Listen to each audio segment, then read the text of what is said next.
Le cercle Hippolyte Bayard est tout récent. Avant, nous nous appelions le comité des experts territoriaux. C'est un comité qui rassemble l'ensemble des structures consacrées à la photographie dans les Hauts-de-France depuis 2017, qui a été initié à la création de l'Institut pour la photographie, puisque cette nouvelle institution initiée par la région avait vocation à contribuer à la dynamique qui existait déjà sur le territoire. Nous nous réunissons au moins 2 fois par an avec des programmations communes ou entre institutions, et surtout nous partageons des valeurs communes qui font l'objet d'une charte que nous venons de signer, qui sont aussi bien la question de développer l'accès à la culture photographique, le soutien à la scène contemporaine, valoriser aussi le patrimoine régional photographique, et puis plus récemment, ce qui s'inscrit dans les problématiques actuelles, avoir aussi ensemble, partager ensemble une politique RSO.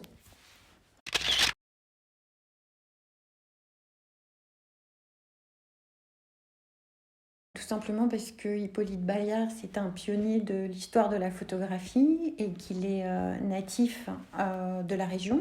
Et sa maison natale vient tout juste d'être acquise par la ville de Breteuil pour en faire un lieu dédié à l'œuvre d'Hippolyte Bayard. Et l'ensemble de nos structures, en fait, soutenons ce projet et souhaitons y contribuer.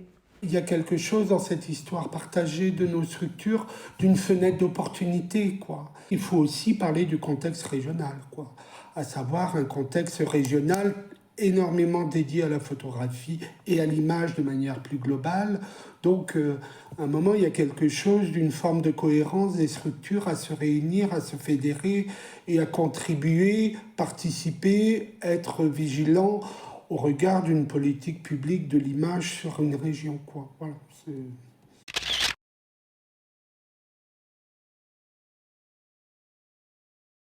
Il y a un engagement, effectivement. Enfin, c'est pour ça aussi qu'on a voulu signer cette charte et qu'il y a cette volonté de mettre en œuvre une démarche RSO qui est déjà portée par l'ensemble de nos structures, mais qu'on a envie de mettre davantage en avant, que ce soit l'accessibilité et l'inclusion, ou surtout la question aussi de la mutualisation, enfin de limiter l'impact de nos productions. C'est ce qu'on a déjà fait avec la plateforme documentaire où on a regroupé l'ensemble de nos bibliothèques accessibles en ligne. Et l'idée, c'est de poursuivre dans cette démarche-là, c'est-à-dire mettre en commun nos parcs d'équipements pour plutôt que d'acheter, se les emprunter. Enfin, c'est à la fois économique, mais c'est aussi nécessaire à l'heure actuelle de revoir notre mode de fonctionnement. Dans le champ de la culture, les arts visuels ne sont pas forcément en fait, les plus à l'honneur dans une région où on a beaucoup de spectacles vivants, subventionnés, des scènes nationales. Le fait de s'identifier, de reconnaître en fait qu'il n'y a pas qu'un acteur de la photographie nouvellement créé à l'initiative de la région, qu'il y avait des histoires locales en fait dans le bassin minier, en Picardie en fait, sur le Dunkerquois, enfin moi dans la région. Il y a un maillage en fait sur la région. On a des modes de fonctionnement différents. Et en fait, de rendre plus lisible, c'était ça l'idée de valoriser le patrimoine avec Hippolyte Bayard, de se baptiser Cercle Hippolyte Bayard. C'était aussi avoir une communication plus aisée, en fait, de toute cette énergie, toute cette initiative en faveur de la photographie contemporaine.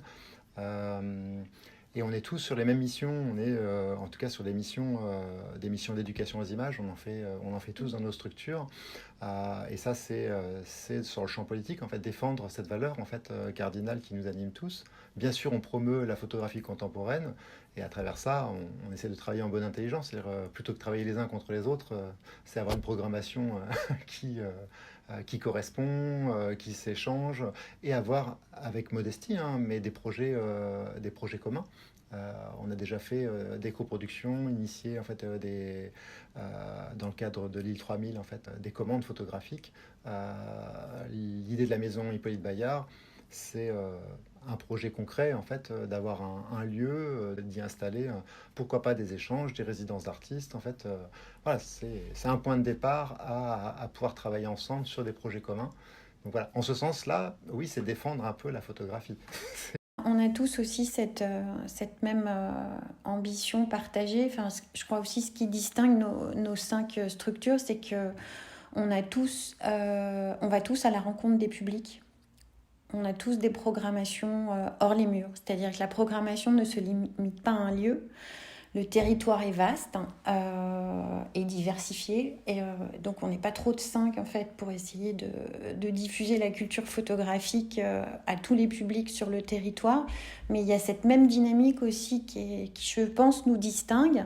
C'est que nous allons à la rencontre des publics avec cette programmation hors les murs. Notablement aussi au sein de nos échanges autour de la charte, de ce qui nous réunissait, on a aussi beaucoup dialogué sur la question de la rémunération de l'artiste, du statut, de cet endroit-là, qui est un endroit aussi dans la complétude de ce que disait Auric, qui est aussi un endroit politique de nos engagements et de notre contribution collective, dans la spécificité et territoriale et du sujet de la photographie. Nous aussi, là, on met en commun notre engagement auprès de l'artiste sur la question de la professionnalisation de la filière, quoi. Voilà. Il y a une espèce de logique de contribution. C'est assez réaliste dans nos temps contemporains. C'est pas une histoire de frayeur, mais c'est plus une histoire de lucidité par rapport à ce qui se passe et au contexte, de dire à plusieurs on est meilleur.